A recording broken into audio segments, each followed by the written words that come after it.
ভারতীয় সেনাকে নিয়ে কুরুচিকর মন্তব্য সোশ্যাল মিডিয়ায়। ভারত বিদ্বেষ পোস্টকে কেন্দ্র করে চরম উত্তেজনা নদিয়ার শান্তিপুরে। সোশ্যাল মিডিয়ায় ভারত বিদ্বেষ পোস্টকে কেন্দ্র করে চরম উত্তেজনা নদিয়ার শান্তিপুরে। ভারতবর্ষের মাটিতে দেশদ্রোহিতার অভিযোগ এক যুবকের বিরুদ্ধে। ঘটনায় দোষী অবিলম্বে শাস্তির দাবিতে থানা ঘেরাও করে দফায় দফায় বিক্ষোভ করতে থাকে আমজনতা। সোশ্যাল মিডিয়ায় ভারতীয় সেনাদের নিয়ে কুরুচিকর মন্তব্য। পাকিস্তানের সেনাদের দেখে ভারতীয় সেনারা বর্ডার থেকে পালিয়েছে, এমনটাই মন্তব্য সোশ্যাল মিডিয়ায় ভাইরাল হতেই শোরগোল পড়ে যায় নদিয়ার শান্তিপুর জুড়ে।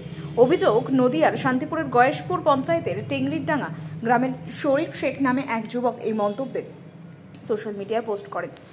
সোমবার সোশ্যাল মিডিয়ায় এই পোস্ট যখন সামনে উঠে আসে তখনই প্রতিবাদে সরব হয় এক শ্রেণীর মানুষ। পরবর্তীতে কয়েকশো মানুষ একত্রিত হয়ে এই শান্তিপুর থানায় এসে প্রতিবাদ করতে শুরু করে। প্রায় ঘণ্টাখানেক থানার সামনে বসে চলতে থাকে বিক্ষোভ।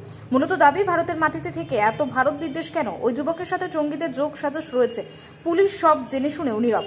অবিলম্বে অভিযুক্তকে গ্রেপ্তার করতে হবে। শুধু গ্রেপ্তার নয়, দেশদ্রোহিতা মামলা দিয়ে উপযুক্ত শাস্তি দিতে হবে তাকে। তবে এই ঘটনাকে কেন্দ্র করে আবারও নতুন করে সরগরম পরিস্থিতি নদিয়ার শান্তিপুরে।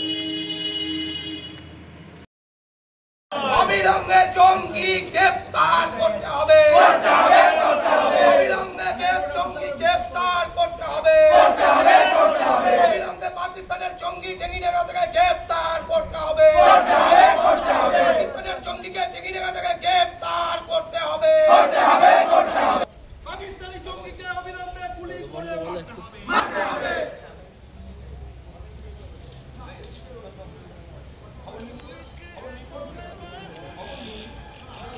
ব্যুরো রিপোর্ট, উত্তরের প্রহরী।